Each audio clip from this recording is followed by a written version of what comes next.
满满的一大锅，这个酱汁咕嘟咕嘟的，看着真的很浓郁啊！来柳州怎么能不吃一下酱香鸡煲呢？这么大一块儿。哈喽好，这是巧克力白柳州柳氏鸡煲，搞一口。每次来柳州就是螺蛳粉儿的，今天咱们换换口味啊，在本店吃到一只肉质松软的圈养鸡就免单，今天来着了。后厨后面现养的这种鸡啊，他家这个倒是蛮有创意的啊。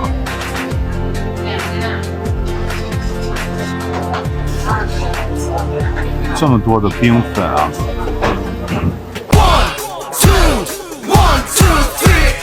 是椰奶口味的，还有浆果冻一类的，这个是糖水的，这个糖水的比椰奶的会更甜一些。配菜先上了，看一下这个新鲜的这个牛肉，看着就很新鲜啊。这芋头，南方这边吃这种炸腐竹是很多的。好，谢谢。9分钟嘛，9分钟就可以熟了是吗？酱料看一下，切的这么细啊，这姜丝。多备饭可以。最正宗的吃法就行了。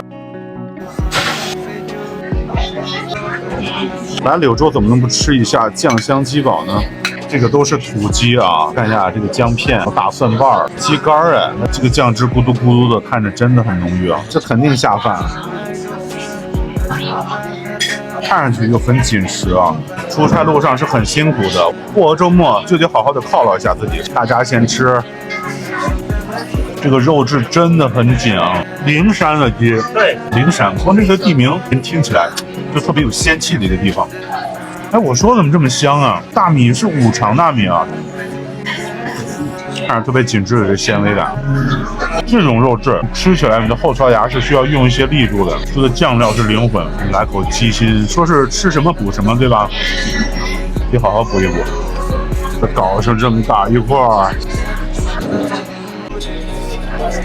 想清凉一下你在口腔的时候，我们的冰粉就可以上场了。这感觉太爽了。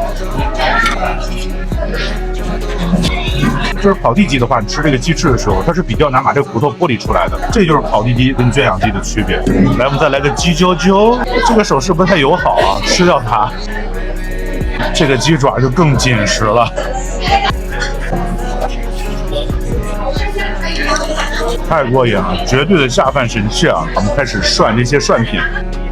鸡汤是吧？开锅了，开锅了，都掉不下来的，真的很新鲜啊！我们在广西吃到了东北大锅菜的吃法啊！哇塞，这个肉应该好啊，这么粗大的纤维，看到没有？这姜丝为什么切这么细呢？就是为了更好的入味儿吧。哇，我们先来一口这个吊龙啊！哇，如果说你想补充蛋白质啊，今天这样的美食简直太对口了。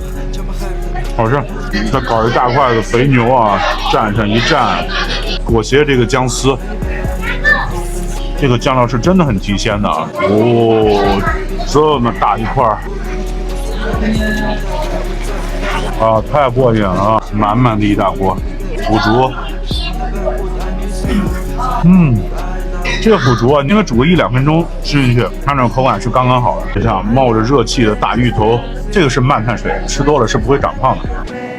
看看这芋头的侧面，我知道为什么清朝的时候这个芋头可以当成贡品贡献给皇上了，真的是特别好吃，真是这样的。哦，完美！刚刚已经把火关了，但是这个沙煲它还在咕嘟咕嘟的冒着泡泡。这个沙煲它是可以保温的，而且它可以最大限度的把这个酱汁把它锁到这个肉里面去，味道会更加的充盈。第一种意识形态呢，就是吃这种鸡煲，真的是巨下饭。第二种吃法，你就可以把它当成这种涮锅来，真的是花一份钱体验2种感觉。只要上扬，快乐生活，我们下期见 ，See you。